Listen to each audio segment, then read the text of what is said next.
mbokk yi di leen jaajëfal bu baax a baax di leen nuyu si Gambian Talents TV nu ma leen koy waxee saa su ne télé yi bari nañ si dëkk bi waaye it bokkuñu te it ndiroowuñ comme niñ ko gisee rek si social media démba si guddi ñu ngi bind ne ñi nga xam ne ñoo nekk UDP di United Democratic Party tey nag dañoo ñëw nag indi li nga xam ne mooy seeni paper ku ñëw nag indi ko si High Court bi fii si Banjul maanaam Supreme Court bi si Banjul tey nag loolu am na ndax amut dina leer Gambian Talents TV dina leen ko indil dina leen indil tamit naka la ko gars yi di ko defee comme noonu lañ ko gisee rek High Court of the Gambia moo nekk nii ñu ñëw fi indil leen first hand information comme ni ma leen ko waxee dañ toog rek di leen déggal ne dafa am na du am ndax gars yi dinañ ñëw na du ñëw su ko defee rek caméraman ngeen turn round rek ñu just xool li nga xam ne moo nekk area code bi ñu ngi gis ne gisaguñ fi kenn waaye all the time dama leen dee wax Gambian Talents TV dañ leen di indil first hand information si li nga xam ne mooy xew fii si biir dëkk bi bu ko defee rek ndax loolu dina am na du am si kanam tuuti dinaa bàyyi suma naataango Maymuna ak Lamine Sisim Lamine dina ko def si Mandinka Maymuna dina ko def si li nga xam ne mooy English su ko defee rek ñoom it ñu wax leen lan leen gis bu ko defee tamit dinañ wax ak yeneen lawyers yoo xam ne ñu ngi fi su dee dinañ pare wax ak ñun oo dinañ wax ak suñu yeneen collègues jërë ngeen jëf Maymuna Jaaju moom it moo ngi fi su ko defee rek dina wax ak yéen Maymuna si kanam dinaa xool waa UDP ma xool ndax dinañ leen am ku mel ni Almami Fandingta dinañ ko xool seet ndax dinañ ko am dinañ xool tamit ku mel ni ki nga xam ne mooy nekk Dr. Scatrol Diané jërëjëf Maymuna. Yes, thank you very much, Fatou. Like Fatou mentioned, we are here at the Supreme Court in Banjul. Currently, we have received the information around the online platform and from individuals that United Democratic Party UDP will find in the petition with regards to the presidential election to be held on the 4th of December 2021. We recall that before the final results were announced by the IEC, we've seen the party leader of the United Democratic Party, who is lawyer Usiru Dabo, alongside with Mama Kanda of the GDC, and also Esa Maifal held a joint press conference where they announced that they rejected the final results of the presidential election. So they have up to 10 days to file in a petition with regards to rejecting the presidential election. So we are here at the High Court at this moment. We've received information that they are filing in their petition today, but currently at this moment it's almost, I can say, after 12. We haven't seen any of the United Democratic Party management or either of the executives. Like that mentioned, we're talking to some of the executives, Amos Kategaligo, Almami Fandingta, who is the spokesperson of the United Democratic Party. So this is the current situation. We visit here at the High Court of Banjul, City. Also here at the Supreme Court where they are about to file in their petition with regards to the presidential election that happened on the 4th of December 2021. So my colleague Lamit Sisa is also here to talk to you in the Mandinka language and other different languages. We are going to interview some of our colleagues and also some lawyers who are willing to talk to us with regards to how this case is going to be. Kabarakabatu Maymuna Jaaju comme mbali far samba para na and Maymuna Jaaju mitendo ngal de maintenance di la jibe tan ko dal ni ay ko ba sa do na tan ya me yango United Democratic Party wona bi ni ala nyane ay dille di awatu minna independent electoral commission wona minna IEC ay dilo mo dilla ni ala ko dille ma den carte pa wala bango kanja ay watu minna kiba ko ni kay tan ko tan adam baro able mo ni ala ko aganye da wala election ni ala ko tan da ni kandidala ay president adam baro tan mo ni ala ko wa tan da United Democratic Party wala GDC wala ko Congress de Gambia Democratic Congress rada anin kada abula isa fa da independent candidate ma dilla mo minala ko ya ganning independent electoral commission wala IEC yani ka kibaru gondi kaidan diko padi jumal ganyeda ay do not na mo minala ko betal la ngenda ko da na ko makam gondi banko kan kaidan diko independent electoral commission wala IEC ile kibaru men gondi kibaru men ka ma han fu ko da ya idan diko kibaru min de mo so wala mo diko adam baro de ala ganyon ay do mo so tra ko ni ko wala so ko ni budung nada wala jam kibaru findel kaidan diko wala mo United Democratic Party ay be parinduro te kana turkana Supreme Court jam dami aron ko IEC ko declare me gondi kaidan diko te adam baro le kade ko na wala tan godan able kana mo le ka la gani so ay ni na findel wala kibaru jele me an ko le sa ko social media ka dan ko United Democratic Party ni tan na ay gagaro ko wala ye evidence wal gadar mi an ko wala kala sere jaro ni na luwa karola ma fa ay gol na sidin na kay dan luwa bunda ko min kamala election ni kala fa ni ay dan ko ade amal fe wala ay mo son bol ni na abdum bol la jan drong ko min nga fa na ay baro ni fundira bar ni tan na ay ko jam bar United Democratic Party ni tan na han ka bi wala moje wala moje ne an ko wala fundira wala ko bala nan parti ni to kana ay dan ko abada kana ila petition ne an ko wala tawol fayna wala kibaro le ni tan kay tan ko na ka petition o fayna de wala wala en to sabu jam aba ni tan do ngal bi ni diamo men do mo moje ko ne an ko safu ko wala fundira wala bada nan parti ni to wala na ja ko ka petition ni fay aba to fen ni kala drong government resti bi ba fundin la la ko mi abi abi te tanya no ni tan do bala wala sudun ko wala ni har ko do wala ten ni tan do ko mi ka ko ni fin da mi la ko wala be te tanya ni mo do ka ta so mi la ko kana wala loyal di tan wala mo mi la ko jeli so dam wala idelle yelon do so ni ko ni do bakel ni fan lo ka ta la ko wala ni wondi mo la nyoto mi an ko wala ke ina kay tan ko ko parti mi an ko mi ala dum ka parti ani mama kan ida be kala mo le mi an ko be joina nyokan de ban ka ani pedi sama ni file ko dum ay be ba kele file ko ko ani ko si file de jamal na da mi an ko wala ke da jandu ni tan no ma ko di fa sama fa ni so adi sam ani ni mo sa jam ba o ka mi sama dal jenne ba me mo le mi an ko wali na ba ko na ka pedi sama file awdo don fa de kada ko kala le de na wodo de kada ko kala ko kera a telefono ko man ka jibe fo nyum ko mi an ko sa ko to social media fo fa sama de fa ma sama de bo kada ko kala ko ngai dan dala mi an ko ni ko sama tan baraka bake Lamin Cissé su ko defee rek am mbokk yi lu ñoo def next moo nekk ñu call ñi nga xam ne ñoom ñooy liggéey si UDP ku mel ni ki nga xam ne mooy docteur Amadou Scatter Diané mi nga xam ne moom moo amee wàllum communications dinañ ko call ñu seet ndax dinañu wax ne UDP tey dinañ ñëw si court house bi pour file li nga xam ne mooy seen case ndax loolu dina am ndax du am su ko defee rek ñu call Amadou Scatter Diané gars yi am neen tey ak ëllëg mooy nekkal last day bu ko defee nag dinaa ko def speaker askan bi ñu jéega ndax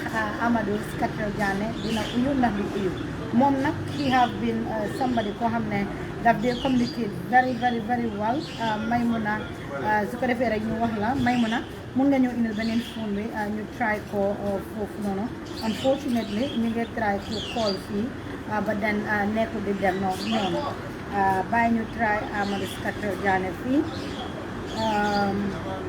ñu xool ndax dinañ ko am nañ try ko call Scatter Diané ku xool ndax dina dem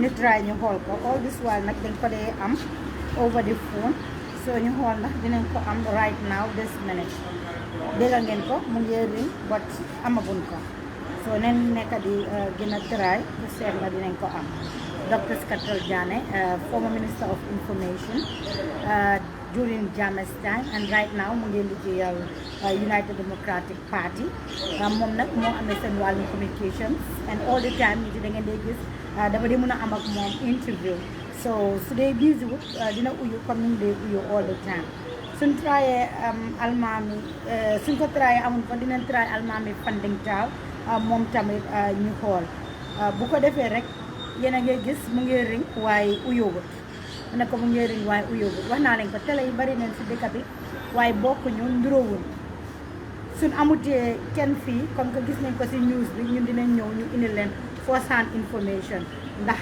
gars yi ñëw nañ gis ngeen no answer gis ngeen ko no answer loolu la call bi def bu ko defee may mun a nga ñëw wax loolu rek si English ku ñu fi xam ne almaami ba ci ki nga xam ne moo nekk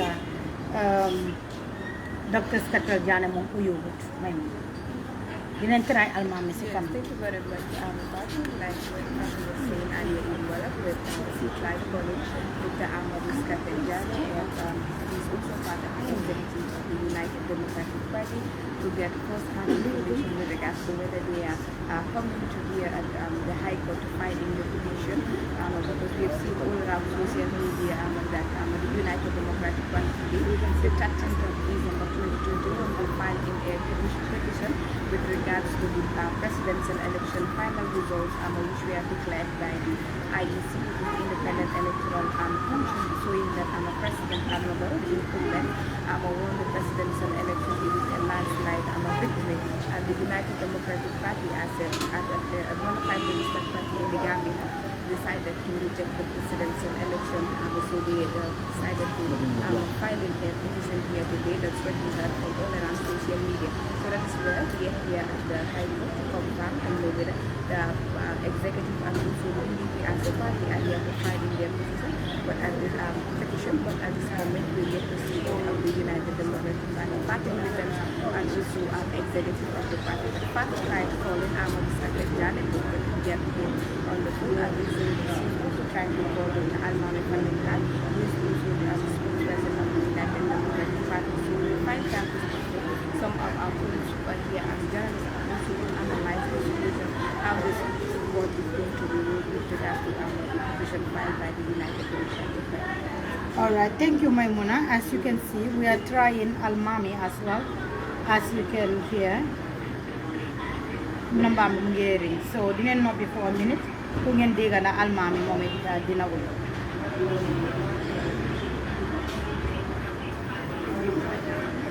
Phone ring be mo ka di wahnon.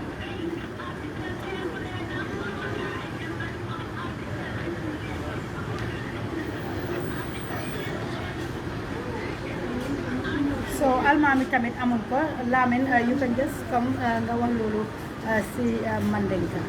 Namin si coming ayamoy na kadang sama bago man suwag nakarukul kel coming nga para nga magkumat among ko drum mo na rakol dyan kaitan dala ni ko bar nakarukul kel ko ala official so wala anyara dyan na pa official so mina ko wala executive mina yaron ko dile mar ko ni Kenya ang nakarukul kel ko futi maka ka din ko ni da ka sen ni ka dum abe rumo na social media so la ka confirm na ko ni ko na lamba ina ko ka ila kana ko kana piso no ina ko mi pari afuna ini sama da malam ka dum an luwa wala itandi ninyi ko ni kana wala ni la ka nim kada file pedi so file election results 10 days later na ko wala ko so andi nya ko ni kamera election ko ni na kana sign na 10 days of la banga sama na 10 days ni bali so wa sabu mo kira mo na la kira kan nya ko na ko da ku ka ni nya to ka ni pali bilang ni nya ko ko mi kibaru men ko social media do ya tan nya no bilang ni la kana ko kana ni petition ni file against the election result nya ko independent electoral commission wala ko bari ko mi nga fina na tan ma mo tan na kar ko fana kira ma funding tal nya ko atlim na spokesman ada ka jam padi ni garab ngaku mandi le bara tikira fende men ko mi fatu ba ko wadu na alberi nya ji wala ala no mo man ta ka wala ma tika funo ni berin kan nun kira Dr. Ahmad Skar jana kan dal mo men ko adlum heads of la media team men ko dum kan ma ne kibar jangan ko wala ngara dum ka di padi afan na funo ring dala ma tika so ngakar ko kala purga ko findin dal men ko wolbe findin ala dum ka di padi abari ko ni man tan ko bare ko tembol de jando gamen sidi mo bandal mela ko ni jando wala keringa abari ni jang ko fana ka taso ko ade mo student wala mi ko abe university la anda lola kana ka wala luwat na ta ka taso na ko ni na wala mi ko de kan ani tan wala ora ko mi ma fala nyama ni an ka be don ani mo ka taso mi la ko wala ko ni gonda mo lo ni na luwa ni ko ni na luwa ni luwa ma fa ko ni la ka mo mo ka ko fa sa na All right, Lamin, and Wednesday will be the last day. Wednesday morning, best be mujebi paski Saturday Sunday do for the account see busy. So no let just but then dinala by at nga hamne moneka Yankuba so defé nga waxtaan ak mom ay Yankuba nak mom law student la and the same time tamit journalist la bo xamne dafa specialize court reporting. So yaga na di report court and hamna lu bari when it comes to court and journalists but then they rely on mom when it comes to information.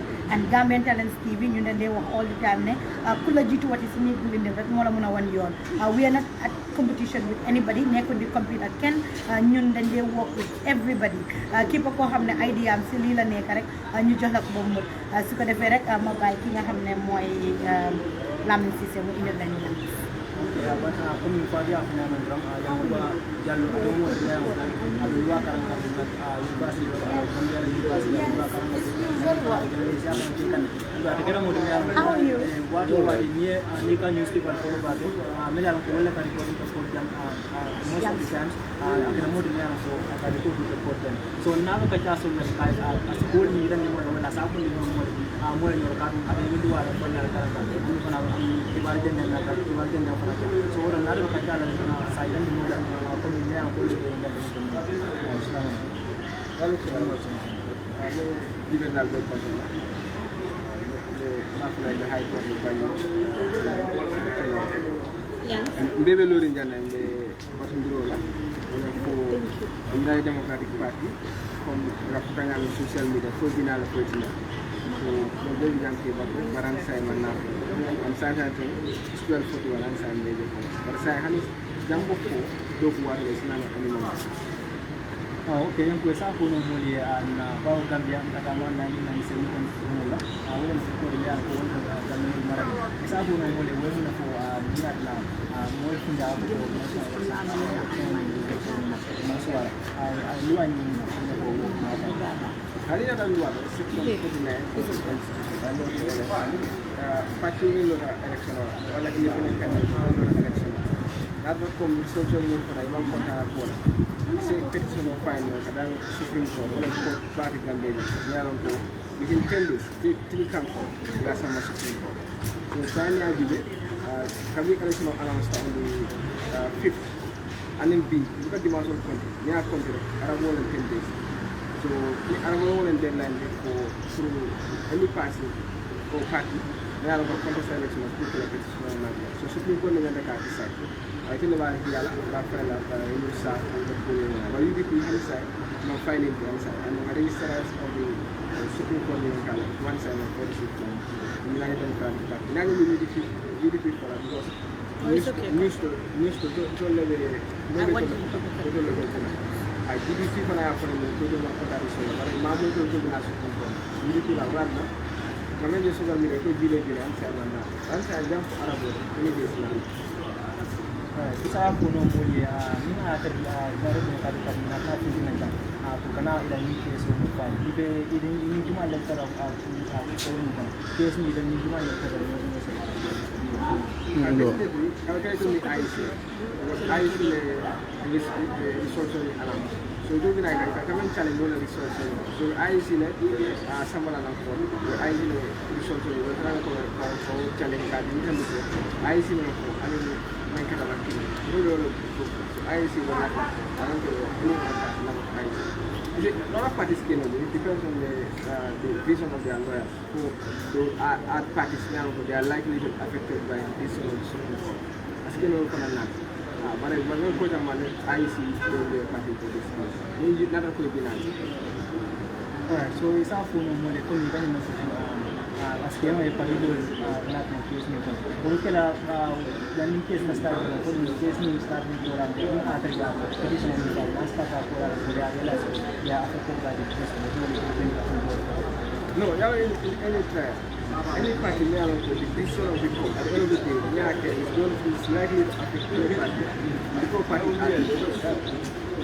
party ni ya likely to affect the Legal party doesn't need only political party, even an individual can be a party. So, lawyer experience. So, it depends on the man, but I see because they are depending on the decide. Some officer decides for IEC. So, only coming up in the election result mean another Democratic Party after the Mansuala, PDC from after the Mansuala.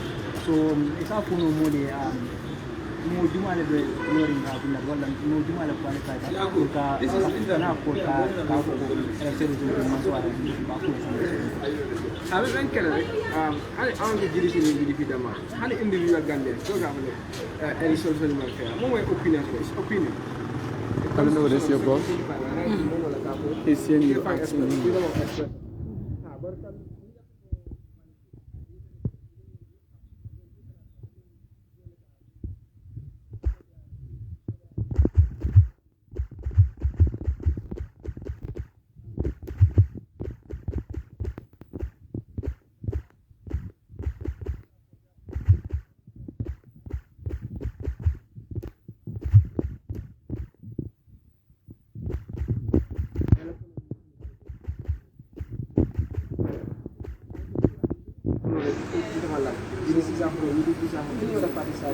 But individual. I social media, individuals are saying this something not fair.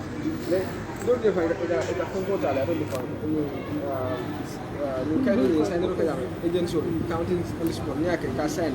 The near sign put up a model catalog. That's somebody who so somebody got a fake news from Qatar.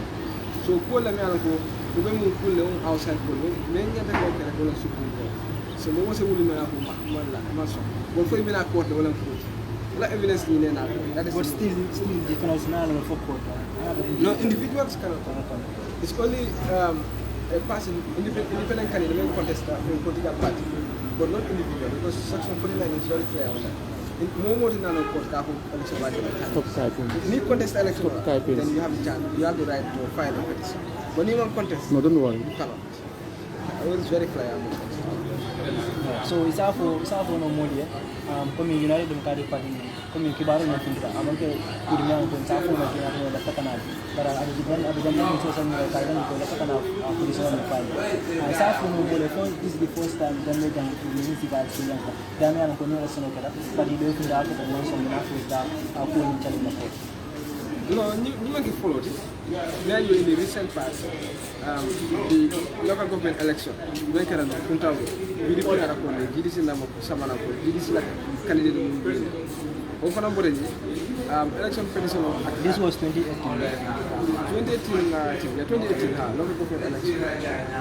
So election petition case so even in terms of the NAT case. These are all related to election. So I'm going to put together for another sign. But it's always good. Even in the Democratic Party, this is not the first time we've done it. So it's not a meeting in Gambia.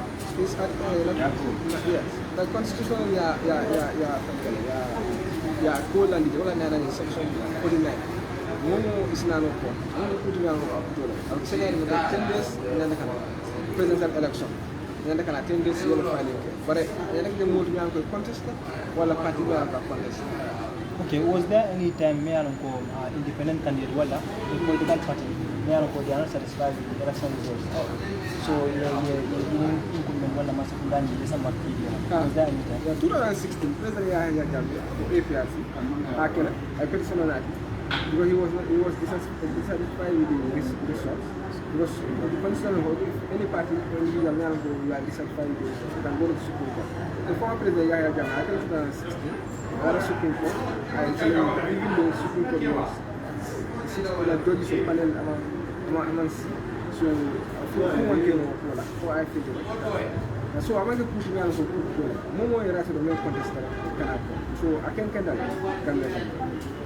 Alright, sa puno mule bunda luar bunda jumale bomande so ka sini ko ne an ko la ka ko si ka si ako ka bunda ni la presidential election Supreme Court was constitutional assembly section 49 hani sai after le ko men nyande ka ke anu nyande ka sama mo anu lunje ako ko men nyande ka ke wala mo ti yalla ko participate election independent candidate for party ako nyande ka ke how many days 10 days like la mo do Supreme Court so Supreme Court is all Youngs, Jirajef, Linganawa, it's very, very interesting. Hey, and I want fuck. so many people. What are you talking about? Is shit. Get lolu noonu baha. Su ko defee rek Lami we would move because people yaa ngi romb and noise bi mu ngi bari a lot. So let's move there. You can talk to the people. Yaa ngi move now. comme be dami do ni ko mo jigel mena ko you say ni petition ni kon na fa ngani wadi soro kon ya fa ngani ko wadi soro dami yaran ko election result ni mo kundira wala ka election ni da ka ko ni samba luwa na tin so so me wal kata kan do han ka bi ko mbale a Supreme Court wala ko da jallo kata kan ko na na ko kata ko ko na dan di ko Supreme Court wala na janne 2016 ko agara kindra la ay ko ko ama son luwa ni wala election result wala independent electoral commission ay results yang kondi on the maka ni na ko ni ay do election result ni na kay dan ko ama son ko ni na abari yang ko so ikan ko wala ni ko wala ni na janne ni ko ni ko kendi luwa la ni na komi komi de ka ko mo nang gamu dia wala jojol mo nang gamu dia ni yaran ko ni luwa ni hanya Supreme Court Gambia judge 5 la ko panel no panel so la is a case panel. You can go back to those questions.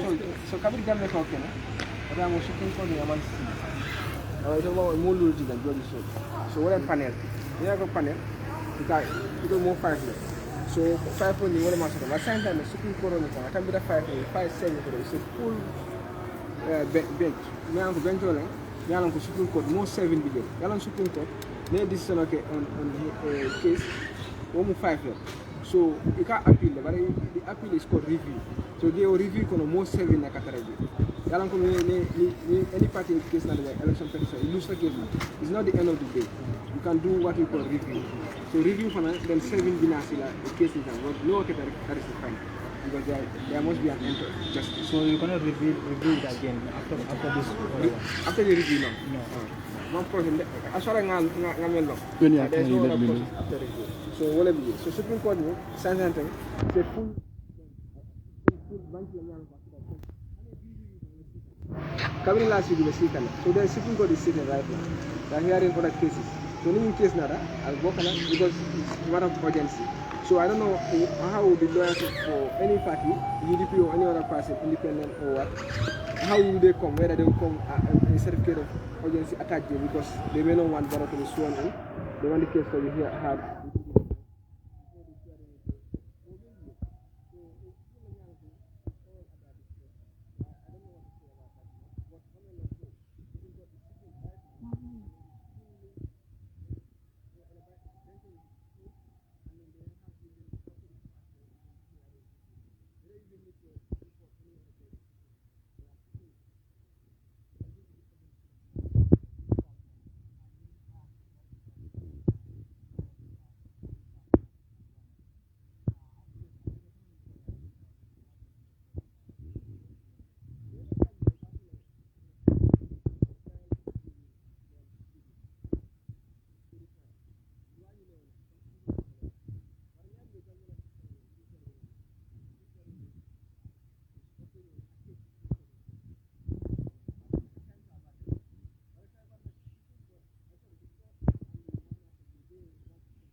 In fact, the campaign from Mambane.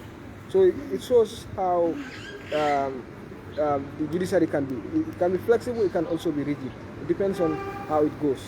But in the judicial system, the process material, because case they are 5 years, more than 5 years here in the courts. They are still here. There are people who are going to they don't even know their dates. So the judicial system, and the recording system also is very poor.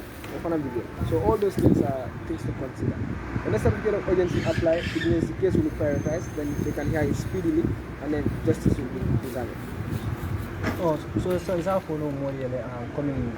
Me advertising the Democratic Party, not the civil and the real data coming over the petition of 5. Is there any other things and maintain of coming election result fight apart from filing a petition? Is a kudo kena for America? No, kuti.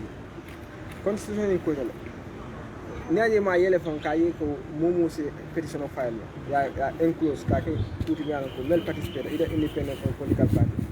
Then it shows that there should be order. There should be what we call peace.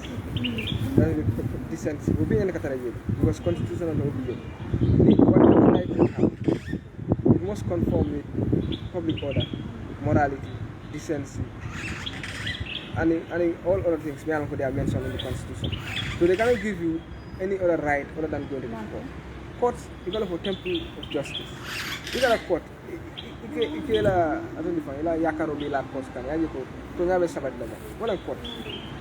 Even though whatever concept you may have about the court, but there one concept of court. Then you can court, you have to turn your sabat. So ni ku sama ku turn your sabat kan lo lay batin. So the sila do to jemi anon ko election is so change. The Supreme Court has changed, you will not change it, you go for review, you will not change it, then that is the end. But kudos to Jamian Kusaki and this in the Gambia. President Adam Barrow and Takara. So, we are the Democratic Party still coming after the election results. So, it's an injunction of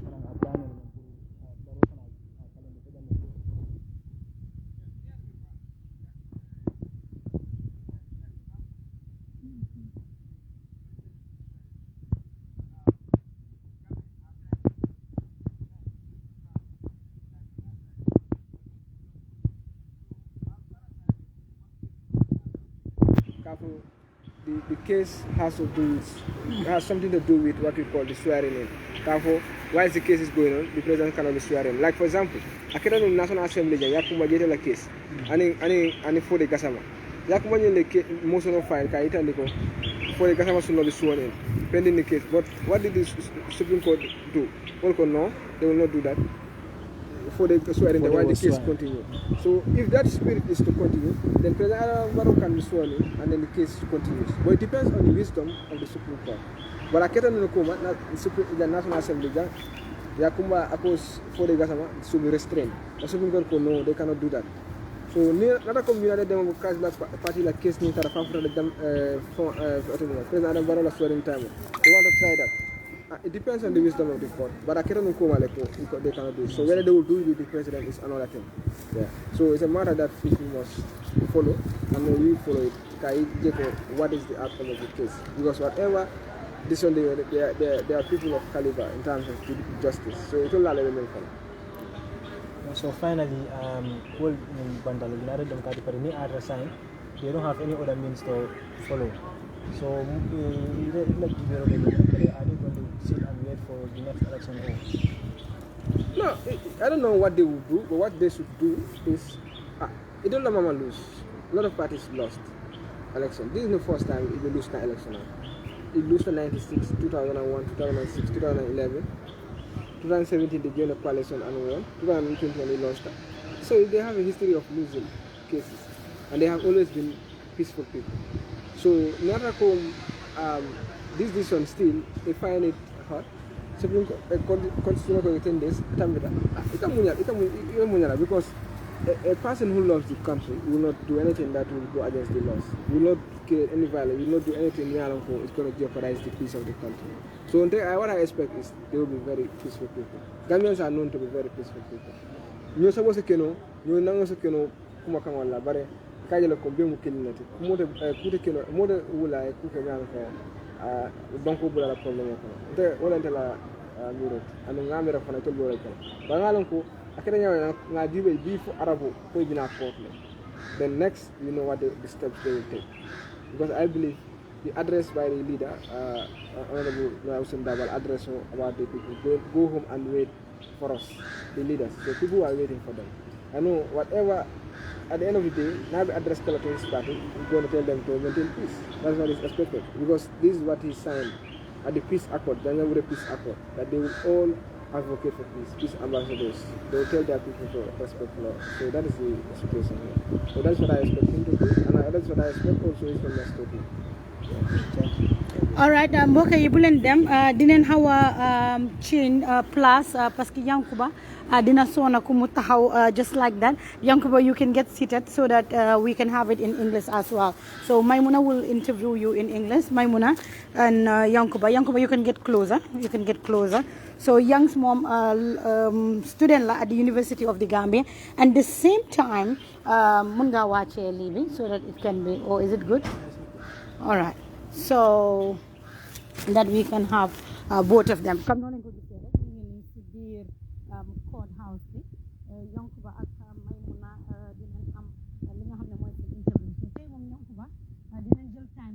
a baax dinañ ko interview both Mandinka English and also Wolof and may mën a dina ko interpret as well ci Joola su ko defee seen mbokki Joola yi ñoom ñu dégg loolu so Gambian Talents seen télé bi nga xam ne all the time moo leen naa indil lu leen indiwul so we can go all right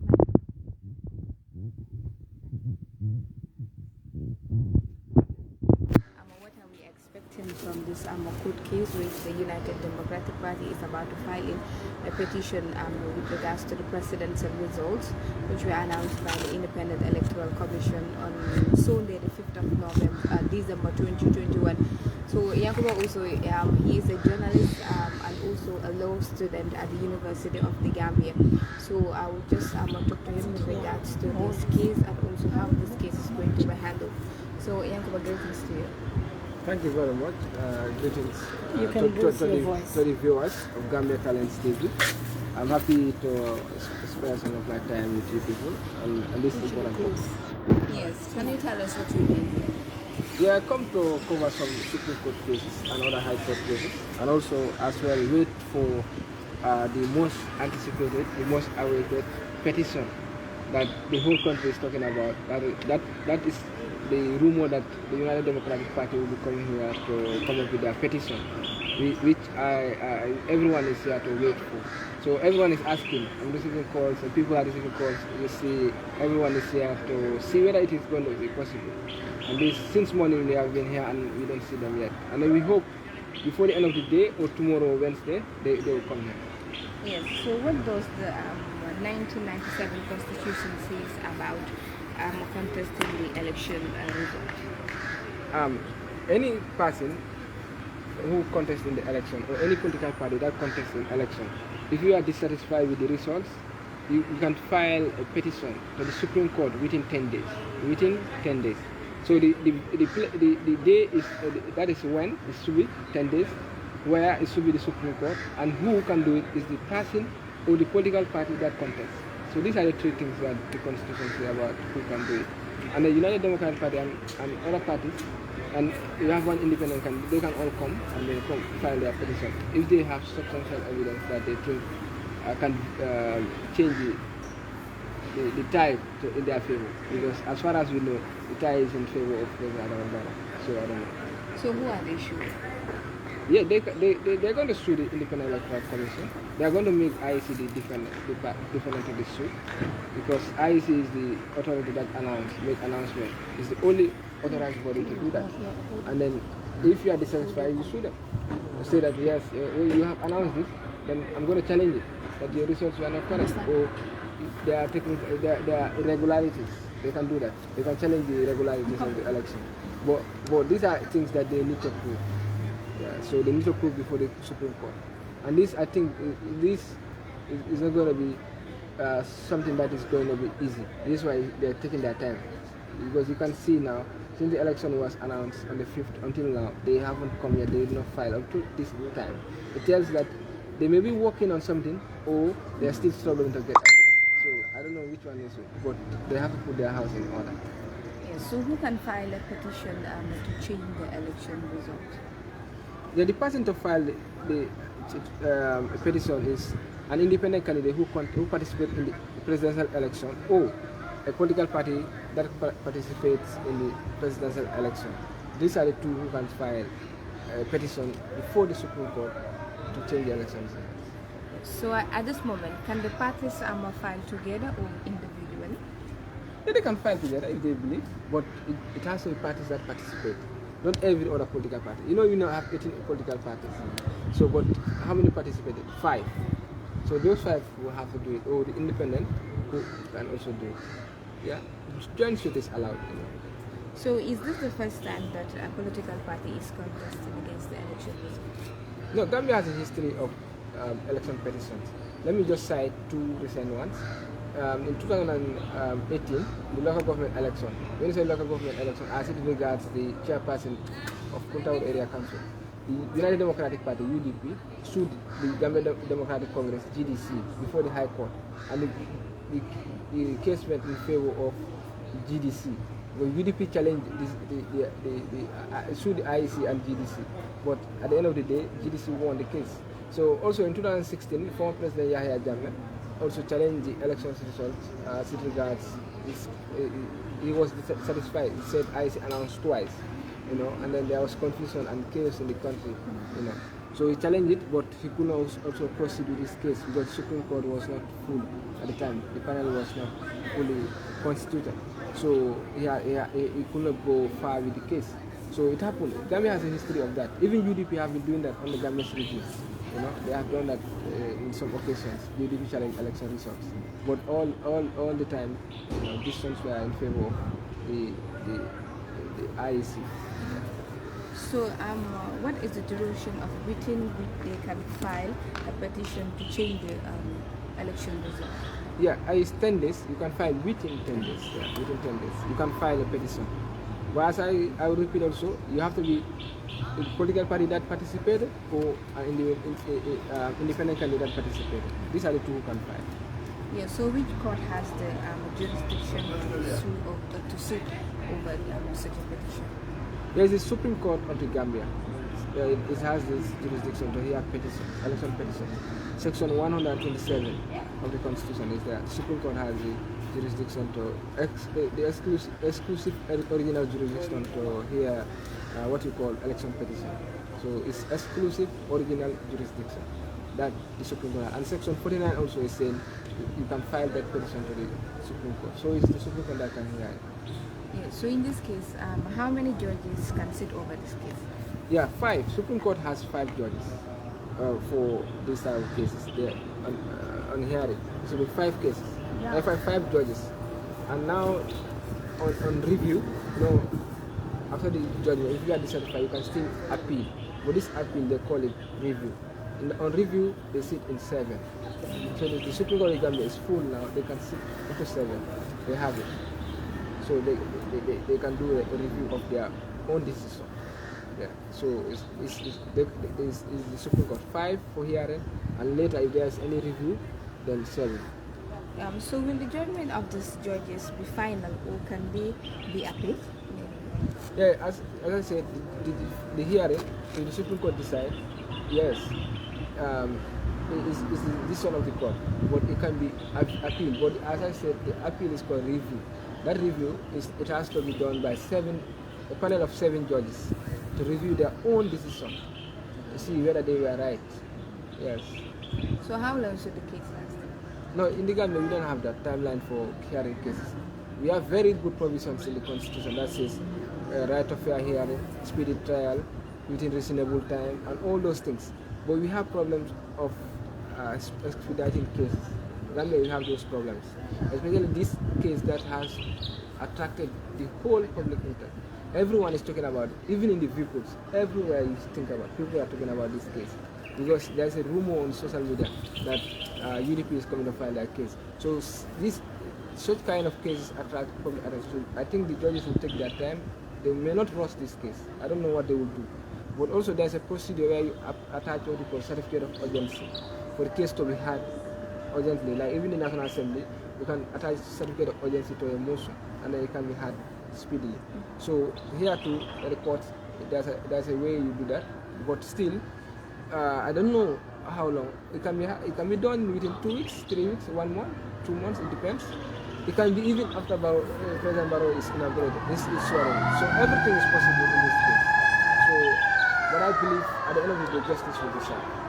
So besides contesting the result, is there anything they can do as a party? As far as I know, the only thing they can do is to challenge the decision of the results at the Supreme Court, because everyone has a right.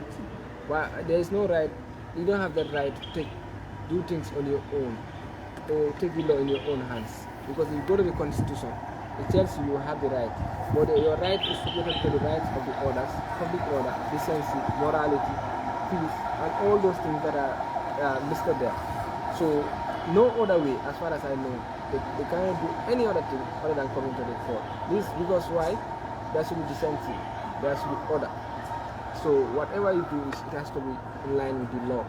So this is why if they don't come to the Supreme Court, they don't have any other thing to do other than to wait for the next election in 2026 and then contest again and see whether they will make it. So at this moment, can they file an injunction? As far as I know, I'm not in good position to determine that, but I will just refer the viewers to what happened, what the Supreme Court did in the case of Yakuma Jete and the Kalata National Assembly and others. In that case, Yakuma wanted the Supreme Court to restrain Mr. Fode Gassama, that Fode Gassama should not be sworn in. But at the end of the day, the Supreme Court said, no, you cannot do that. They allowed Fode Gassama swearing to continue whilst the case also continues. So whether President Barrow's inauguration also is coming, whether the Supreme Court will restrain that, I'm not sure, but there's a precedent already that they could not do it at the National Assembly. I don't know what efforts will they do to make it that the President will not be sworn in. That will be another case. So, I think that for consistency purpose, there's already a precedent set that the Supreme Court has no powers to restrain the state. So at this moment, can ordinary citizens also challenge the outcome of the results? No, no one can do it other than the party that participated and also the independent candidate that participated. No ordinary person can do it. Even the other political parties who do not participate cannot do it because they are not captured in that way. They said a party that participates in a presidential election or an independent party that participates in such election. So it's very clear. So when you don't fall into that category, you cannot come out. So what can the parties do? Should they, after tomorrow, should they wait after the 2026 presidential elections? No, the deadline is Wednesday. As far as my counting is concerned, you don't count Sundays. So deadline is Wednesday. The announcement was made on the 5th. So 5th to Saturday is 6th, and then Monday is 7th. So they have up to Wednesday. So I believe like the United Democratic Party and all other parties are very well organized parties because if you look at the way the nominations were conducted, the campaigns were done, and then even the elections were done, the way it was handled, people were at home waiting for the official announcement from IEC till the end. Until now, people are still calm. So it shows parties are well organized, well structured, and peace loving. So I think if they cannot come to court, let them wait for 2026. That is it. Because the peace of the country is the most important thing. And the laws are here to promote peace. And this is why the law says, if you are dissatisfied, you don't know that human being will always be dissatisfied. Or if not dissatisfied, you always have issues to address. So they provide you an avenue to do that. Go to the Supreme Court. You have all rights to present whatever you have to them. And the court judges will listen to you. The other party also will have all the rights to defend themselves and rebut your claim. So if you cannot do that, you don't also have any other right to do other than wait for the 20, and then the final results of the IEC will stand. So all avenues are there for them. Here against them, therefore. Thank you very much. Thank you very much. So I want to say congratulations to Yakuba. Like we mentioned earlier, we're currently at the Hyder complex here in Banjul, whereas the United Democratic Party is expected to file in the petition with regards challenging the results that were finally announced by the Independent Electoral Commission on Sunday, the 5th of December 2021, the presidential election, which shows the President Adama Barrow won the presidential election, and also the United Democratic Party announced that they didn't accept the presidential result, whereas they saw that they have multiple evidence to show that the elections were rigged. So at this moment, we've received information from social media handles and also from individuals that the United Democratic Party will file in a petition today, the 13th of December 2021. They have here against Wednesday within 10 days. They have within 10 days to file in a petition with regards to the election result announced by the Independent Electoral Commission. Like you've seen earlier, we tried calling Dr. Amadou Skatet-Jani and also Almame Fandington of the United Democratic Party, but to no avail.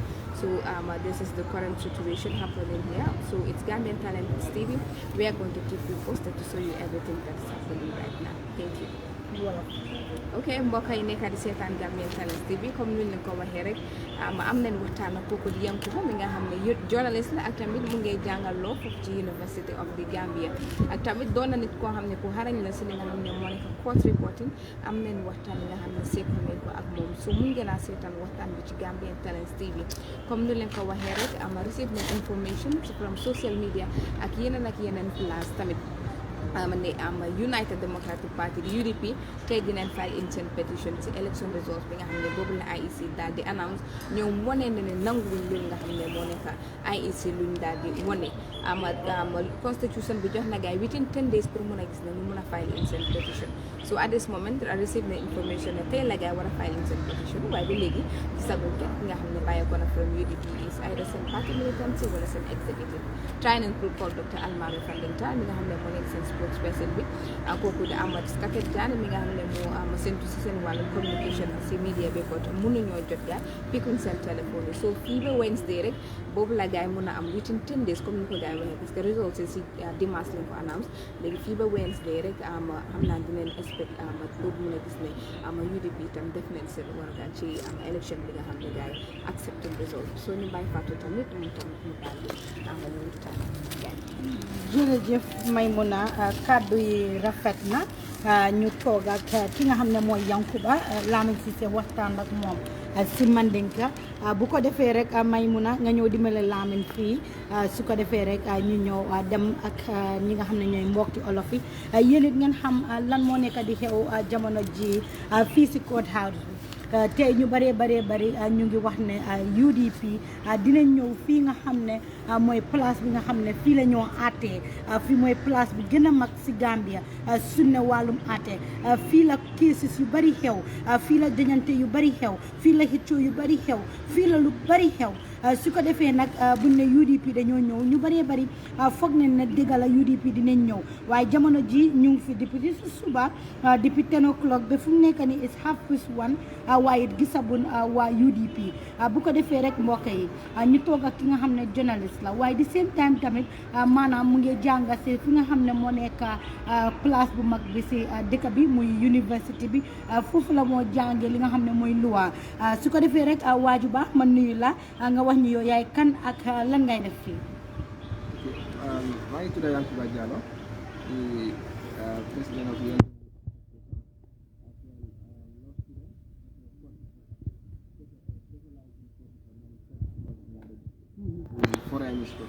jërëjëf Yankuba kon nag Yankuba tey ñu ngi gis ne yaa ngi ñëw fii lan la 1997 constitution bi wax si wàllum joŋante results yi nga xam ne mooy yu war a génn si timing election.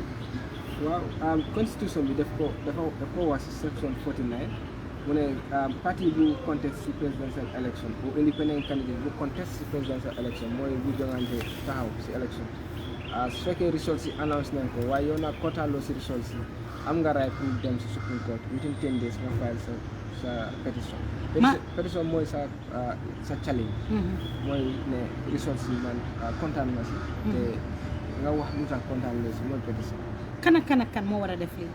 waaw mooy five parties yu taxaw noonu ak benn independent candidate bi mooy 5 parties yi mooy NPP UDP NUP GDC PDOIS ak independent bi mooy Essa Mbye Fall ñoom 6 yëpp ñu nekk lii affaire lii loo xam ne la dañ ko war a jël ñu boole ko ndax benn par benn ñoo ko war a def. parties yi comme exemple PDOIS ñoom ñu ne amul benn substantial evidence pour ñëw fii moom they are out.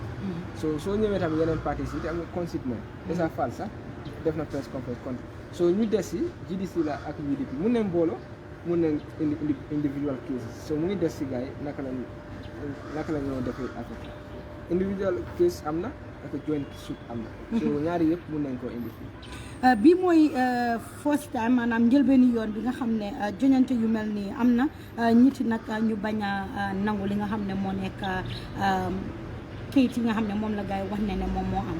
non du njëlbeen yoon because am na like not long ago GDC UDP moo indi woon GDC fii si election Kuntawur Area Council 2017 xam nga UDP win na all chairperson except Kuntawur so UDP were dissatisfied results ñëw fii si high court bi boobu high court la woon ñu indi GDC waaye GDC moom mu dee win case bi ñu ne kooku announcement bi correct result bi correct so kooku mu des fa 2016 tamit former président Yahya Jammeh tamit dafa indi woon pétition fii te pétition boobu noonu mënut a dem because Supreme Court bi amutoon full bench so moom case am mënut a dem noonu waaye élection pétition la daf ko challenge so am na even UDP te amoon na si jamono yooyu la jamono former président Yahya Jammeh UDP yow daan challenge election result so lii nekkul lu bees si Gambia fii yàgg na fii nekkut lu bees yàgg na fii si Gambia ba léegi rek soo inee li nga xam ne mooy kayit yooyu noonu ku wax ne yow daal d'accorduloo si li nga xam ne moo nekk wàllum élection yi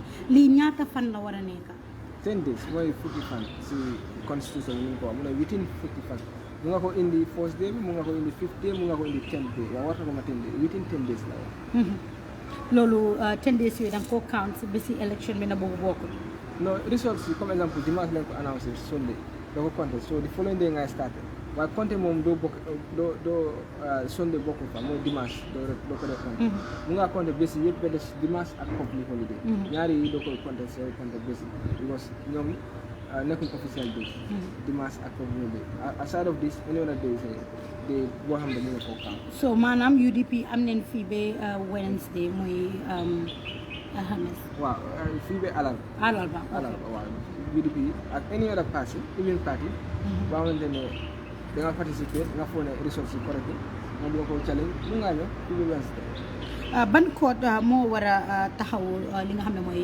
pétition yi waaw pétition bi Supreme Court la soo demee si constitution bi section 127 ak soo demee si constitution bi tamit section 49 yëpp dafa joxe ne Supreme Court moo am doole boobu noonu section 127 mu ngi laa wan Supreme Court moo am exclusive original jurisdiction pour hear case bi election petition so soo demee tamit si section 49 mu ngi laa wax ne pétition bi soo koy indi ñu koy indi dañ ko war a yóbbu si Supreme Court within 10 days so Supreme Court mooy court boo xamante ne moom rek moo am doole boobu mooy exclusive original jurisdiction moo nekk benn court amul doole boobu Supreme Court rek moo ko kon nag benn court amul doole boobu ku ne déedéet nii la oo nele la kon nag Supreme Court ñu jox ko ci ram bu ko defee rek Yankuba ma bëgg a xam rek ñaata lawyer maanaam ñaata judges ñi nga xam ne ñoom ñooy àttekat ñoom ñoo war a taxaw lu mel nii waaw Supreme Court 5 judges ñoo fa dee toog loolu leen di wax panel ñoom 5 ñoo fa dee nekk si hearing bi ñoom 5 ñoo koy hear ñoom ñoo koy decide ñoom 5 bi mun nañ am nangutoo mooy unanimous decision mun nañ am tamit dissenting decision waaye fu ñu utee rek da nga ñoom 5 lañ 3 yi fu ñu féetoo rek mooy win mooy majority decision bi mooy stand ama da understand comme judge bu nekk da ngaa am sa own judgment waaye nag su fekkee da ngeen am unanimous mooy yéen yëpp da ngeen nangutoo decision bi dafay taxaw waaye soo leen amee utee maybe mu nekk 4:1 or 3:2 fu mu majorité bi nekk rek loolu mooy taxaw ndax appel dina de mën a am maanaam ñi ci ñëwaat ne déedéet nen baalal ñu defaat beneen waaw Supreme Court am na système boobu noonu ñu ñuy wax review nag dafa su la neexee na ne ko appel mooy ne ñoom seen own decision gars yi seetaat ko waaye xam nga si hearing bi ñoom 5 la suñ koy review ñoom dañ leen nekk 7 si ñoo koy review then ñu decide si loolu waaye nag boobu après boobu amaat bi leneen mooy defaat mooy final stage si litigation review si Supreme Court déggati naa dégga kon nag mbokk yi yéen a ngi seetaan Gambian Talents TV wax naa leen lu nekk suñ ko déggee duñ toog rek ne foog neen dégg neen gis neen déedéet dañoo ñëw indil leen ko yéen si seen i bët si seen i noppa ngeen dégga ko kon nag tey Yankuba mi nga xam ne moom leen toogal journaliste la waaye tam law student la xam na lu bari si wàllum court maanaam si wàllum li nga xam ne moo nekk xëccoo mbete it si li nga xam ne moo nekk indil leen li nga xam ne mooy xew si dëkk bi si nu mu waree Yankuba cases yu mel nii kañ la war a em nga si loi bi ñun dañ am nice constitution boo xamante ne soo ñëwee si human rights fundamental human rights dafa jox nit ñi rights yoo xamante ne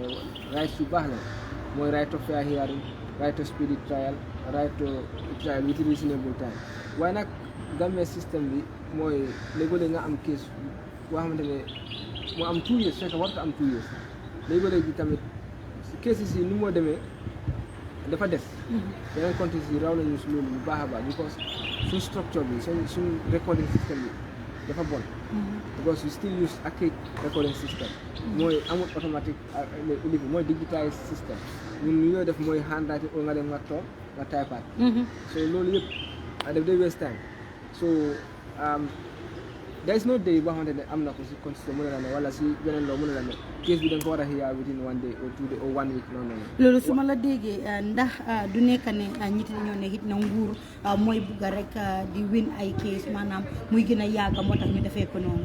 no judiciary bi is independent of the executive boobu moom amut fii because gis nañ fii like for example case yoo xamante ne executive ñoo ko indi fii ñu ñàkkam gis nañ ko lu bëree bëri foo xamante ne dañ ci am interest bu rëy waaye ñu ñàkkam gis nañ ko kon ba maanaam bu Gambia daal dafa independent. waaw judiciaire bi dafa independent ma jox la benn case mooy exemple Umpamendi case am bi si court martial nguur gi amoon na si interest bu rëy waaye ñu ñàkk ko gis ngeen tamit Yakumba Jéete amoon na fi ñu ñàkk ko ak yeneen different case yoo xamante ne nguur gi dañ koy indi ñu ñàkk ko maa ngi amee liste boo xamante ne about 14 live record man yoo xamante ne nguur gi moo ko ñoo ko indi ñu ñàkk so loolu dafa wone ne Supreme Court bi dafa am independence so nag UDP am nañ there's a procedure court li ñuy wax certificate of agency nga indi case nga ne lii dañuy bëgg am let them treat it as a matter of urgency ñu treat comme national assembly ko rek am fii tamit am na su fekkee lawyers yi ñu dem ñëwee na noonu mën nañ ko prioritize mu am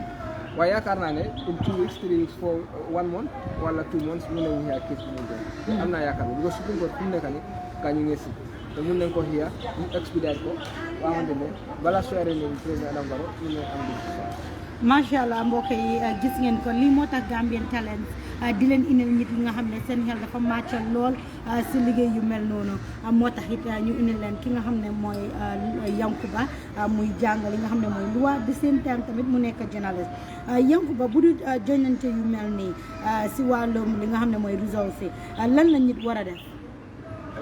yaakaar naa benn yoon rek moo am after election bu ñu annoncé rek benn bunta mooy am soo bëggee cali mooy ñëw si code bi waaye su fekkee nag bëgguloo ñëw si code bi loi bi joxuñ la beneen yoon because dëkk bi mooy dëkki loi te yow suñ la jox right rek ñu la leen sa right boobu noonu sa right fu mu am right keneen foofu la dooree kon sa right bi da nga war a respect right yi ñeneen sa right bi tam soo ko exercise da ngay take note of the following mooy public order bennoon ak nit ñi nekk si jàmm ak peace morality decency ak yooyu yu mel noonu so yooyu yëpp yéen ko war a bàyyi xel kon nit amul right ba xamante ne da ngay def lu la neex déedéet da ngaa toog loi bi because élection bi loi moo ko indi kon soo ko bëgg a change si loi ngay wéeru nga change ko because loi bi moo wax ne 5 years li def élection waaye si élection bi suñ ko annoncé soo kontaanu tamit mu ne la daal dama si Supreme Court bi within 10 days ñu change ko su fekkee am nga ko proof soo amul proof décision bi dafay start soo nag su fekkee yow toppaloo ñaari yoon yooyu yëpp bunta yooyu soo bëggee indi sa own bunta kon yaa ngi yaa xam ne wax te yaakaar naa ne kenn du jël yoon boobu noonu su fekkee ñëwuñ fii si Supreme Court bi wala ñu ñëw nañ fii sax Supreme Court bi def décision lu mu munti mel rek Gambien is a dëkk boo xam ne dëkk jàmm la te xam naa ne yaakaaruma ne nit dina xelaatee ne yeneen dëkk yoo xamante ne jël luwaat teg ko seen loxo indi ñu fitna ba xamante ne amul njëriñ because dëkk bi dafa gën a dellu gannaaw Gambie mu ngi des gannaaw si lu bëri Gambie mu ngi nekk dëkk ba xamante ne développement mu ngi des te even institution si sax yëpp day a weak so suñu indee fii leneen la xamante ne suñu dellu gannaaw loolu kenn du si kontaan yaakaar ma ne kenn dina xalaatee noonu si ma ndax gars yi mun nañoo yóbbu li nga xam ne mooy an injunction non injunction boobu leeruma bu baax waaye lu ma xam foofu mooy in the past am na case bu amoon fii mooy Yakuba Jéete ak the clerk of the National Assembly Yakuba dafa bëggoon Supreme Court bi restreint the National Assembly clerk bi pour bu mu suwal ki ñuy wax Fodé Gassama because dañ daaxoon Yakuba ñu indi Fodé Gassama so Yakuba bu doon Fodé mu toog si tooguwam ni waaye Supreme Court mu ne déedéet amul benn boobu so su fekkee def nañ loolu si Yakuba case bii nii mooy case yi presidential election ndax swearing in bi dafay stop 2016 yaay dama daf ko bëggoon a def waaye sotti so fii tamit ñu ko su fekkee ñi ñëwee ne yoon boobu pour bëgg ko stop mu ngi des si wisdom ni Supreme Court mooy xam-xam Supreme Court ak ni ñu ko tërale waaye man suma gis-gis mooy président am na ba pare ñoom mënuñoo stop tere loolu si président boobu noonu su fekkee loolu la ñoo toppa kon amuñ doole boobu noonu jërëjëf Yankuba ba léegi rek ndax Gambian si nga xam ne moo nekk ordinary Gambian ñoo xam ne maanaam nekkul fenn maanaam si exécutif bi UDP yi ndax ñooñu ñoom tamit mun nañoo just toog ne ne ñoom daal bëgguñ results si ñu challenge ko lan la gaay war a def. non ñoom xanaa toog noppi rek c'est-à-dire amul lu ñoo def soo participé ci élection doo mën a indi pétition da nga nekk parti bu participé wala nga nekk indépendant candidat bu participé soo bokk si ñaari classe yi nii kon yow amuloo loolu fi da ngaa toog rek seetaan waaw nga déglu sa njiit waaye nag ñëw fii déedéet amuloo fi kii amuloo ku mooy locus standi mooy ne locus mooy sana mooy doole bu laay jox nga mun am doole indi kii because am nga right pour nit su la tooñee nga yóbbu ko koor boobu moom loi bi moo la jox doole moom élection pétition tamit loi bi moo ko indi te dafa wax ñan ñoo war a indi pétition mu laa wax ne parti la wala indépendant candidat bu participer indi presidential election soo fa bokkul moom amuloo dara looy def ci code mun nga toog ak naxari because nit nga da nga am feelings ku nekk am na feelings yaay result si kontaan ma si donc mun ngaa wax ne sax d'accord ma si ku nekk am na right because loi bi loolu la démocratie la waaye nag yow amaat loolu lay def su dul xaar seen jiit yi ñu def li ñu war a def suñ deful li ñu war a def yow tamit yow ak seen jiit yëpp da nga war a toog ngeen xaar next election. macha allah kon yow mi nga xam ne daal wax nga ne élection si fiawut te bokkuloo si benn exécutif mun ngaa toog sa kër rek toog ak sa naxar muñ xaar li nga xam ne nag mooy beneen bu ko defee rek Yankuba suma final question moom moo nekk parti si nga xam ne ñoom ñoo nekkoon si joñante bi after gannaaw ëllëg muy Wednesday Medley Wednesday lan nga fa ne loolu la gars yi war a def dañ war a dem toog xaar ba 2016 naka la 2026 ndax lan leen war a def. affaire si loolu la ba léegi am nañ 2 days suñu ñëw 2026 affaire bi foofu la amuñ beneen remède mooy beneen wéy bu ñu war a defaat pétition kese moo mën a change décision pétition su amut ay si décision bi dafay taxaw pétition su amee su fekkee code bi d'accord na ak ñu ko indi ñu ne ay si décision bi kon mun nañ order ak ñu amaat beneen élection waaye nag su fekkee loolu amut décision ay si moo taxaw te ñii li ñu mën a def mooy toog xaar ba 2026 loolu mooy indi jàmm fii waaye dañu yaakaar ne waxi observers yi nii international observers ak local observers ak announcement IEC even the media reports yi soo xoolee everything was done in a very systematic way boo xamante ne jàmm moo amoon jàmm bi moo te loolu lañ yaakaar tamit dina continuer fii so man gisuma sa report boo xamante ne dafa wone leneen su dul like buli yi ñoo ëppali ak nii waaye man dama yaakaar ne loolu yëpp suñu rombee loolu si jàmm everyone dañu war a téye moo nekk ñu cherish ko ñu téye ko bu baax mënuñ ko ñàkk mooy jàmm bu Gambie si peaceful country soo xoolee ECOWAS summit bu président Barrow dem nii sax Gambie moo dominé foofu moom waaye ñu ngi sant Gambie di leen wax ni Gambie si peaceful country ak so boobu moom waruñ si tayal te waruñ si def yoo xamante ne dina ko yóbbu so li ñoo def rek lu ko gën a dëgër ne ñu nekk ak benn so 2026 sorry 5 years soo xalaatee 2016 election waaw sorry so 2026 tamit sorry election noonu la rek the verdict of the people mooy stand so you cannot force yourself on the people or impose yourself ñeneen suñu nangu yow nga kontaan ñëwal si code bi rek code bi lu mu wax rek ñëwal ak clean heart code bi su waxee ne dem naa fi yoon téye si yàlla rek nga xaar. so yow as a journalist tey yaa ngi ñëw fii gisaguloo kenn call nga gars yi UDP just to am first hand information. waaw man call naa gars yi waaye kenn si gaa jëli waaye nag toog naa ko xamante ne daf leen call te toog naa ko xamante ne si executive party yi mu koo teg mu ne ko ne they are waiting for the advice of their lawyers yi li ñu lay wax rek ñoom loolu la ñuy toppal te waaye nag seen communication team is very difficult to get right now pour soo leen coolee duñ lay jël téléphone fu mu nekk I don't know whether amuñ information bu ñu war a pass whether they are dodging the calls or whatever they are doing is all known to them. Why, as far as I know, is they are not picking people's calls. Why fooguloo ne tamit it could have been nicer ñu uyu media bi because tey soo toogee fii te defuloo comme ñun luñ def analyse ko waxtaan si nit dina ñëw rek ne UDP dooj neen o den bañ a ñëw o amul lu ñëw wane fooguloo ne de waroon a at least bina a release su dee dañoo ñëw o su dee ñu ngi work on something ñu wax ne ñu ngi work on something su dee working on something tamit ñu wax ne we would get back to the public soon.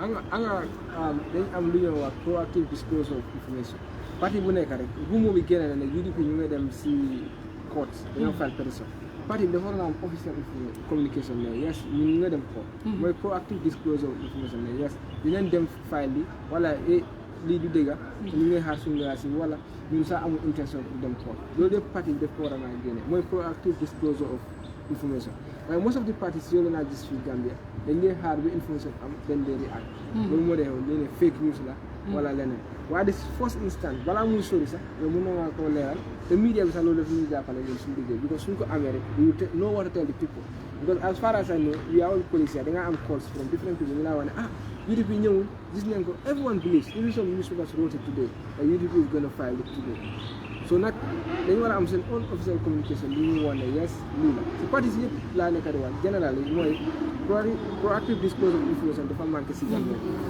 du ne toog rek jox information dañ lay xaar ba du moo génn dañ leen di am loolu moom bu dee jàppale te it's not even soo ñëwee si AU protocol guideline on access to information ñu laa wane all parties political parties should do what we call proactive disclosure of information te loolu dafa manqué fii Gambia fii loolu dafa mel ni comme feebar la si mun naa wax feebar la yan parti bi lay jox information soo leen topp te soo bëggee information da ngaa toppa gaay comme like kuy ut laa xamante ne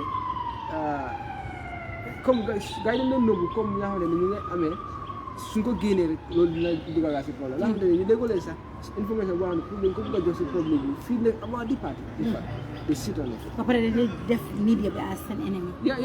ñoom dañ gis ne sometimes even they label us bias léegi ñu ne la partisan ñu ngi bokk si benn parti ak bi waaye nag loolu yëpp seen opinion la loolu taxul media bi duñ def seen liggéey waaw you keep pushing them waaye nag it's very important nañ receive calls yi wala ñu parti bi am nañ seen own Facebook page am nañ seen own WhatsApp platform am nañ seen own let them create official they have Twitter handles let them send information ne yes lii dëgg la waaye ñun teewaan nguñ bés sax waaw waaye nag fu mu nekk nii everyone is waiting for them and dara génn jërëjëf Yankuba tey nag moom sonal nen la bu baax a baax waaye lii moo neex si colleagues and ñun Gambian Talents TV all the time ñun lii la ñoo def ñun ak suñ colleagues si with all platforms gis ngeen ñu si election bi ñun ak Fatou Network ñun ak ñi nga xam ne ñu nekk Paradise ñun ñëpp ñu toog si benn plateforme liggéey together Pa Ousmane daf ko dee wax ne teamwork we can always build a nation but then suñ toogee rek kii dina maa daaxa kii lii kenn du moon ku nekk am na lu ko yàlla may ku nekk am na fu mu ne kon nag jërëjëf bu baax a baax Yankuba tey moom si li nga toog fii waxtaan ak ñun may mun a su ko defee rek nga def ko si Joola ñu finalise su ko defee rek ñu dem si yeneen Semester Avenue dina ñëw tey inshallah su neexee yàlla mu ne ko Semester Avenue dina ñëw may mun a dina leen ko indee si Joola su ko defee ñu indi full li nga xam ne moo nekk information si wàllum liggéey bi yombut may na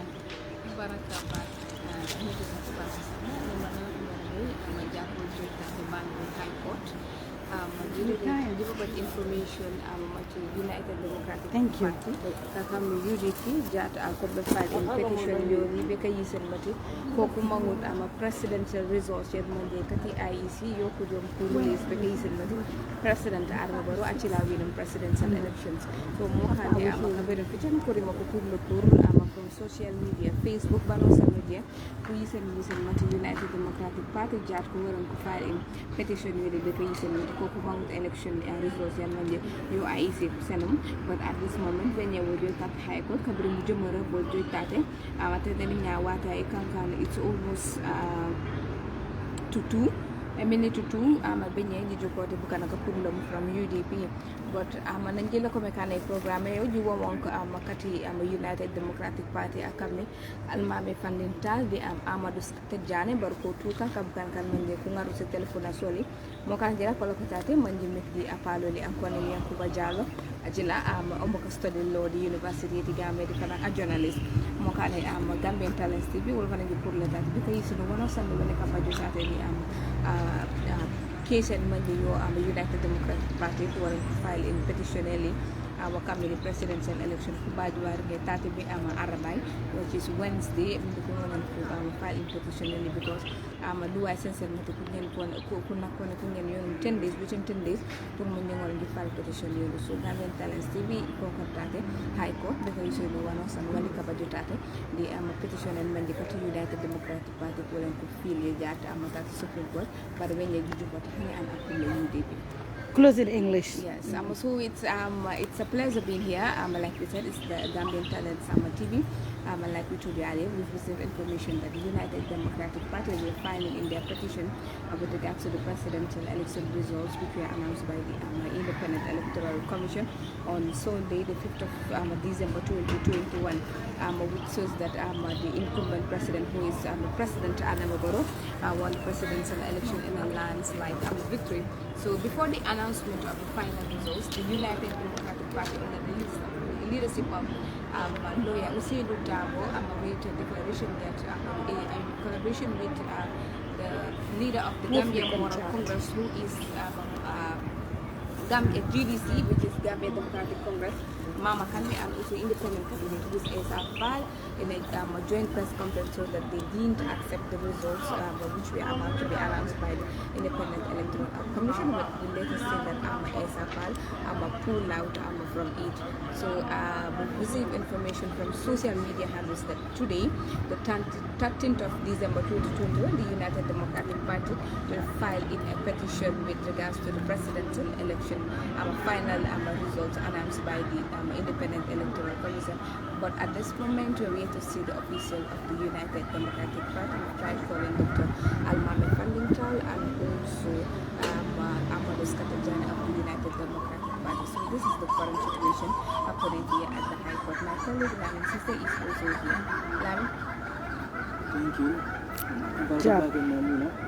Kami aliamu yang menjadi lembaga High Court ni, kami aku mengalami maklumat pada wala baru sudah yang social media kaitan aku pada karena ila petition file against the election results yang aku Independent Electoral Commission results membon di kaitan diko ada para wala political party election yang aku kan dan lokun kami rikira parti dengan aku wala janita so kibaru fundal yang aku ada dengan social media kaitan diko pada ko fundal kanani election results ni tak challenge adami yang ko Supreme Court so Gambian Talents TV bin fanan nata wala pour ka jibe fon se misa ila official so ni ko wala mari la kibar den tan tunda da ani kana mo kadni ni ko wala pati ni al falu pour misa ka ta so ni nan ko ka do no social media mo ra ko on fudunya abar Gambian Talents TV na ka ko kala wala kala mo wala mo ka ke ko ka jibe fon be kibaro so le bul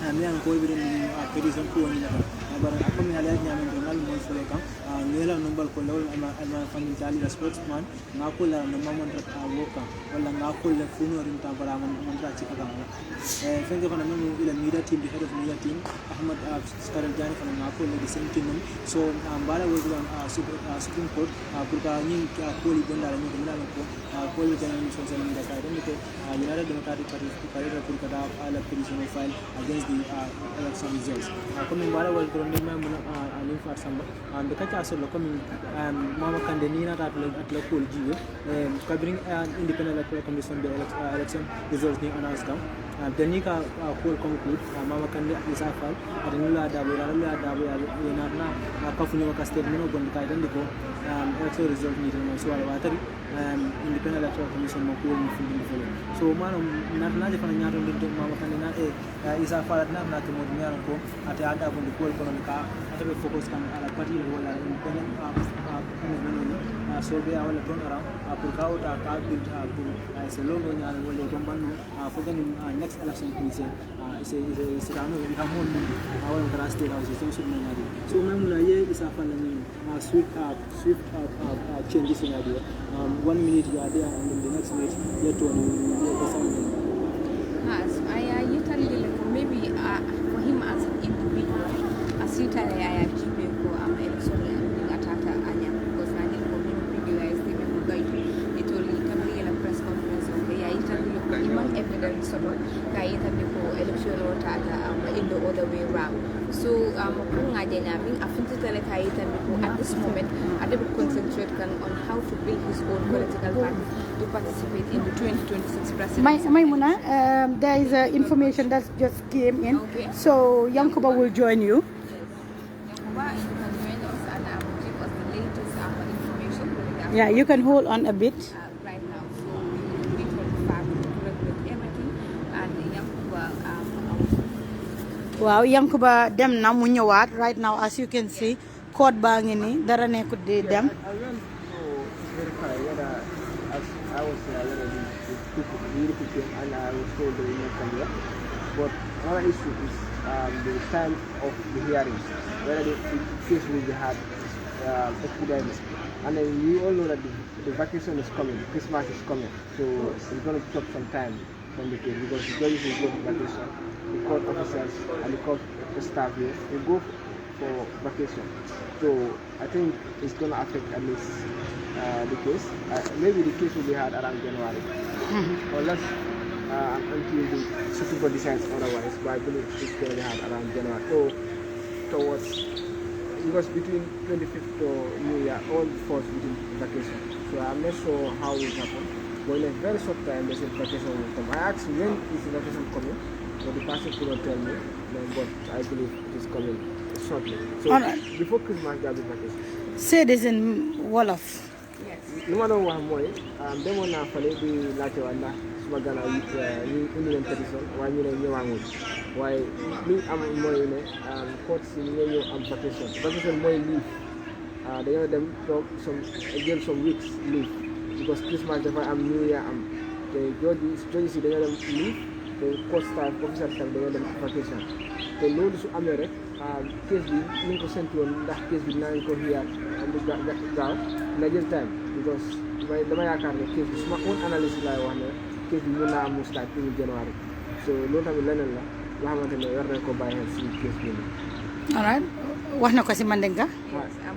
Nga men fo wale an tara nun sai ka yini karo ke fo ko manu ka media mo la jam fo case ni la case ni nat la wala UDP para mi ya ka men fo ne wala ani ni man na folo so fanan e men ko ni ma wala vacation canal vacation wala leave sango sa ni time o sika ko so canal vacation am ni vacation na ta rek wala leave de ka kare fo ndinga ni dara ke fo ndinga abe wato tal dani ka burna am wosa loku fulatano so ni wasu ke dare a case ni until the camera was case ni bina nyame ka kare yawo nyama at a time tano because case ni askeno ay January la get effective na da case ni fa bina an sa case man na fulo pride koy mo be yalan ko case ani sa case man na ya so jam fo arabalo mo balon na fo al su la fa so ko na da so ko dal rek ani vacation ba affect la de la gere. All right, baraka baake Maimuna su ko defee ngeen close ñu invite Pa Ousmane moom it mu ñëw. Dégg ngeen Yankuba lu mu daal di wax na ne waxtaan ak ñeneen di laajte ndax vacation bi nii nga xam ne moo nekk United Democratic Party seen pétition bi waaye wax nañ ko ne ñu jotuñu indi li nga xam ne moo nekk seen pétition bi comme ni ko waxee rek jooju si ak ñi nga xam ne ñoo nekk di liggéey fii dañu war a dem si vacation parce que ñoom tamit dañu war a toog enjoy seen bopp so lii lañ leen amal fii ci Gambian Talents TV fii ci fi nga xam ne moo nekk ci High Court bi Banjul Supreme Court fi nga xam ne UDP expecté leen jaay pour mun a gis ne mun nañoo file in seen pétition comme ni ñu ko gisee social media bi all around so bi léegi gars yi seen li nga xam ne moo nekk seen pétition bi rek gisuñu fenn waaye yu nga xam ne nekk nañ fii ci biir Banjul ci High Court comme ni ma mun a fana mo wala ani yam ko ko ni tamit ko wala minti ben ko fu dede la dar ba ne ko ay kibaro so ni min bay tan dikan ko ñare Democratic Party ya forum ni ken kay tan ko na opposition file against the election results but yang ko na tan sai da kibaro min di wala min ko ni ayatel fana ñare Democratic Party de bina kana min wala service ni ka challenge the Supreme Court ya ko ni ngani ka question dan ya ko duration ni ko la duration ni dikara ngadi la be yalla wala fa de yalla bar ko ma kamay dan ga wala borom Supreme Court wala ibe findila wala da fo ni dina ni ko ni ni da ro ko ni dina ba case ni akara ni ngadi pa na fundi wala sa de fundi na duration ni fa ni jojo ni dara fo ni dina wala do kula ni da ni dara fo ni dina wala case ni ba afet la adu ni ya da maybe for 2 weeks la case ni do ko tara ke rinda do ko fin dimbe ko abe ka mi na ko ni atri petition ni file ka ba mi ra ta ya nyane asna ta ya no na ko ni ko ko file ga ni mo ko mi government has to be bala supreme court ne da mi ko ni na fa ni ya ni ka ko ki baro fin ko ni ka idan ko ni na de na ka petition ni file abar lu ay me ko do wala tem besti am ni ya ko ni do na arabo la fi arabo wala na asin ni bi mi tan tan ni ni ndram ando badin do kala sama ko an ka dabla arabalu na jibe ko ina da ka ko funde jela wala funde jela ko mi na fa nyami don ila kibaro do idan di jela ko be sere daro la kaputan ni no ami an ko be wala ke jela ko ka idan di ko ala so so ni so ala wala ni shi na wala ko ni so ni kamala na ni tan padi ni ko no ko wala ne je ko do wala si do jam ke ko pu fun ba jela ni tan no be na so do ni ta ke ba kala ni kita ko ni wala sala la jam gamen tan sigi lam bar bi la ni pass ma di fane ka cha sun ko ni mer ko ni den ni ko ni de ala barka ba tan den na la janne ala ba abaraka baake comment ka moo koy comme ni ngeen ko gisee rek finally pare neen si court house bi fu mu nekk nii ñu nit ñu ngi dem Pa Ousmane dina ñëw su ko defee rek ngeen dem si suñ YouTube channel bi ngeen dem subscribe wax naa leen ko duñ ñëw fii rek amuñ story rek ñu ne ñibbi neen déedéet duñ ñibbi dañ leen ko inel su ko defee noonu leen ko gisee ngeen xam ko ñibbi wala ni fi before sappo waaw yeneen journaliste tamit dinañ fi nekk ñu ne ba foo incha allah ma ne ko ba foo incha allah ñu doog a dem